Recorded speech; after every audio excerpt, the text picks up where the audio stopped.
Prazer estar aqui. Eu iria depois participar da discussão. Eu não tenho uma aula preparada sobre suporte no pós-infarto. Vou falar um pouco de assistência circulatória mecânica de curta duração, que é um pouco relacionado com esse tema. Tem uma pergunta. Eu errei a anterior. Eu vou ficar aqui, vou passar a noite aqui, que eu errei. Qual a sua opinião a respeito da assistência ventricular no choque cardiogênico pós-infarto agudo do miocárdio? Deve ser indicada como ponte até a terapia definitiva? Pode ser utilizada tanto como ponte quanto como terapia de destino? Tem como principal indicação ponte para o transplante cardíaco? Ainda é uma terapia experimental.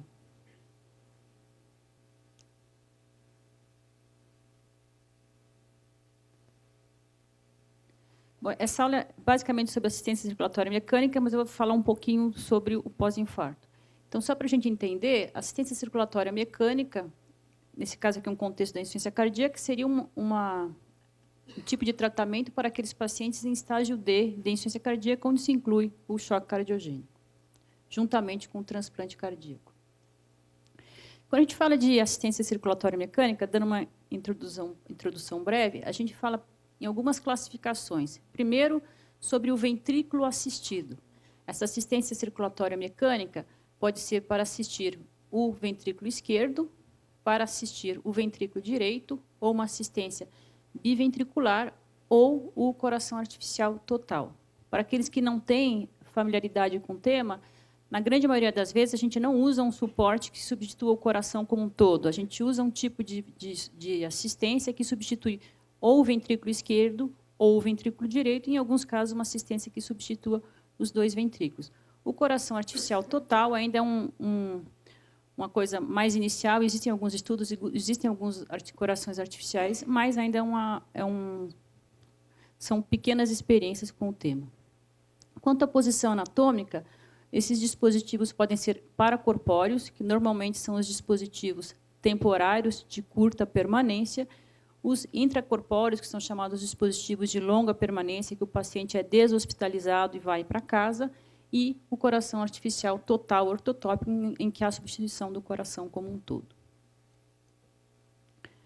Quanto à utilização pretendida, então, você pode ter um suporte circulatório mecânico de curta permanência, que a gente utiliza em pacientes hospitalizados, normalmente num quadro agudo de descompensação, como aqui no caso um choque cardiogênico pós-infarto, e você pode ter os suportes de longa permanência, que normalmente são procedimentos eletivos de um paciente já estabilizado e que permite a mobilidade e o paciente vai para casa, só que ele depende normalmente de uma fonte de alimentação, porque ele necessita do funcionamento desse aparelho, ele não tem uma bateria que suporte o tempo todo, então ele tem ou uma bateria externa, que ele carrega juntamente, ou chega em algum lugar, ele tem que ser ligado na tomada.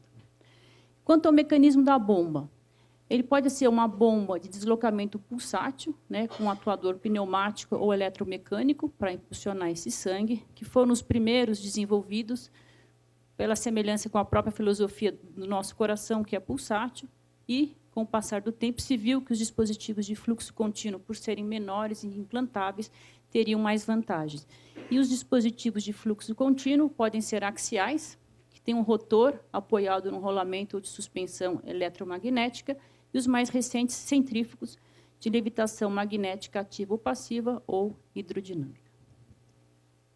E um grande dado importante, quando a gente pensa em dispositivos de assistência, é o momento da indicação. A gente tem que sempre pensar em indicar um dispositivo no paciente ainda que tenha viabilidade, que não esteja nem muito bem, nem que esteja muito ruim, já com disfunções orgânicas, e sempre pensar no custo-benefício da indicação de um dispositivo.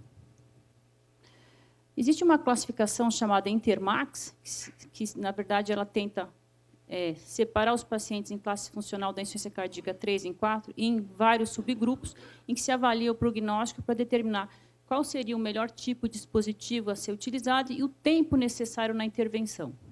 Então, a gente tem o chamado Intermax 1, que é o choque cardiogênico crítico, que são pacientes que já têm disfunções orgânicas múltiplas, normalmente são pacientes extremamente graves, de prognóstico muito reservado. Aqueles pacientes em Intermax 2, que seria um choque cardiogênico com progressivo declínio, em que já estão necessitando de drogas vasoativas em doses altas, e, mesmo assim, já com evidências de deteriorização orgânica, com piora da função renal, elevação de lactato. O Intermax 3, que seria um paciente estável, necessitando de uso de drogas vasoativas, mas estável do ponto de vista hemodinâmico, sem disfunções orgânicas. E do Intermax 4, 5 e 6, são pacientes com insuficiência cardíaca, mas sem necessidade de drogas vasoativas. Deixa eu passar para aqui. Lá um pouco. Só quando a gente pensa aí no uso dos dispositivos, a gente tem algumas estratégias para a indicação de dispositivos. Como ponte para a decisão, que na grande maioria das vezes é um paciente que chega para ser atendido em choque cardiogênico, e nós não conhecemos os antecedentes, o prognóstico desse paciente, e a gente pode colocar um dispositivo, normalmente um dispositivo de curta duração, para permitir uma reversão de disfunções orgânicas, manter uma perfusão dos órgãos adequadamente, até se decidir qual vai ser a melhor estratégia de tratamento. Como ponte para transplante, quando o paciente tem indicação de transplante, você vai manter o paciente com esse dispositivo, aguardando na fila até chegar o momento de ter um doador para esse candidato.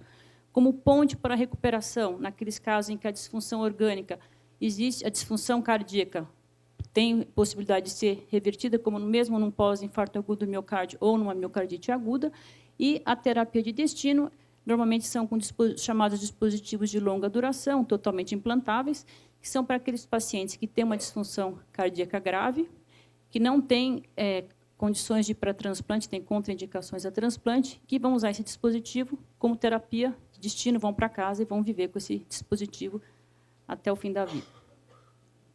Então, aqui, para a gente tentar ver um fluxograma de como a gente pensa no uso desses dispositivos, vamos usar aqui um exemplo de um paciente que chega com infarto agudo do miocárdio, foi feita a reperfusão da artéria e o paciente está em choque cardiogênico.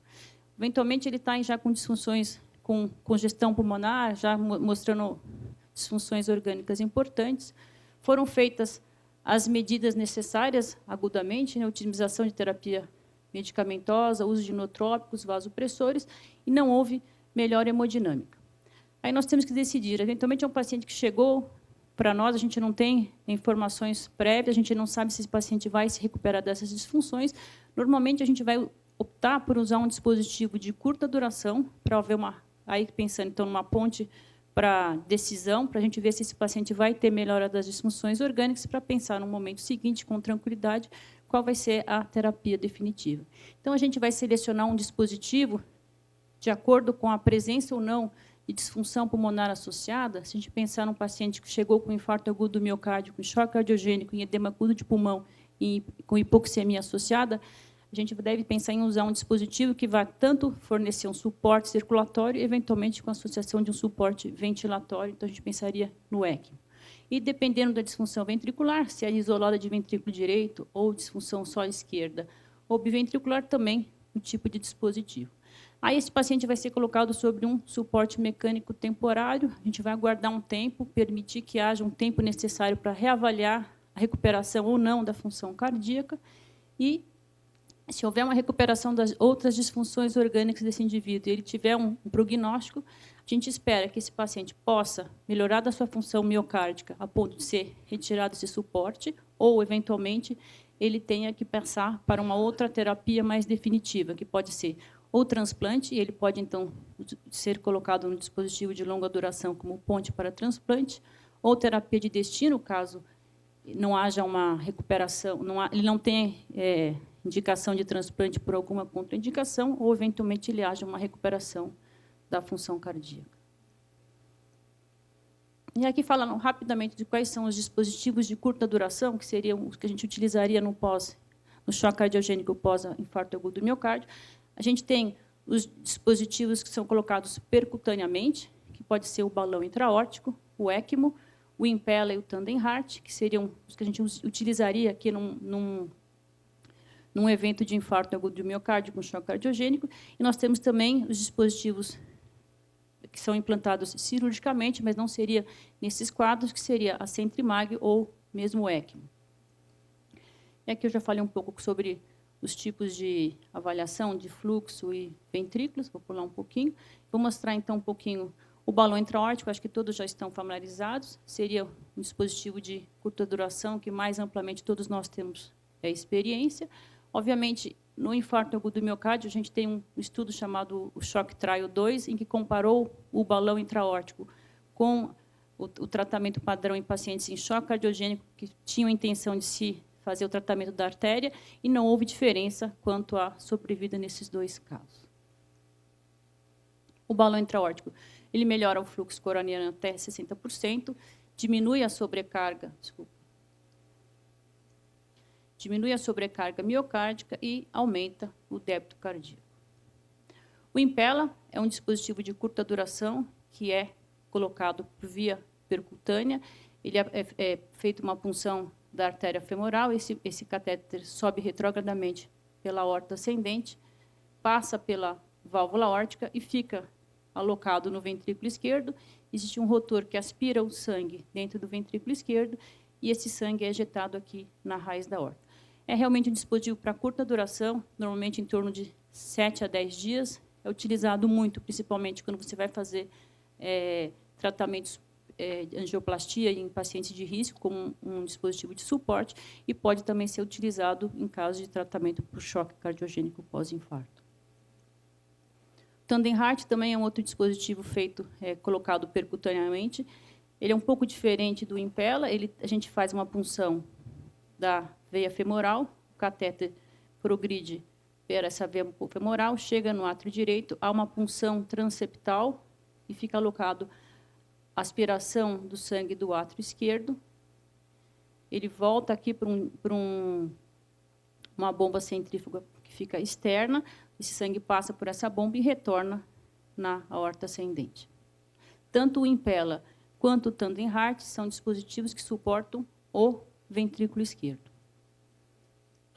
O ECMO nada mais é do que a conhecida circulação extracorpórea, mas é uma circulação portátil usada em pacientes. Ela pode ser feita uma punção à beira-leito, a gente faz uma punção de uma artéria de grande calibre, uma veia de grande calibre, aspira o sangue, por exemplo, da veia cava, esse sangue passa por uma bomba centrífuga, depois passa por um oxigenador de membrana e retorna para a aorta abdominal. Esse tipo de dispositivo ele fornece tanto um suporte circulatório quanto um suporte ventilatório e, diferentemente dos outros dois dispositivos que eu mostrei, ele dá tanto um suporte para o ventrículo direito quanto um suporte para um ventrículo esquerdo. Então, ele faz um suporte biventricular. A vantagem da ECMO, em algumas situações, é que ele pode ser feito à beira-leito na própria UTI. O médico intensivista, um cirurgião podem fazer essas funções à beira-leito.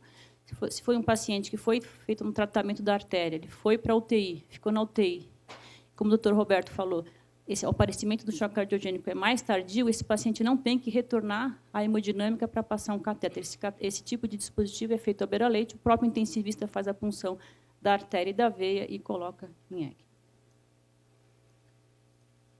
E, por último, a Centrimag, que é um outro dispositivo de assistência de curta duração. Ele é feito por um acesso cirúrgico, né? Você tem uma bomba centrífuga e você coloca um dispositivo, pode ser utilizado para suportar o ventrículo esquerdo, aspirando o sangue da ponta do ventrículo esquerdo e retornando para a aorta ascendente, e pode também, com outro dispositivo, suportar o ventrículo direito, aspirando do átrio direito e retornando para a artéria pulmonar. Então, você tem um dispositivo que pode suportar o ventrículo esquerdo, e você pode associar um mesmo dispositivo também suportando o ventrículo direito. Muito obrigada.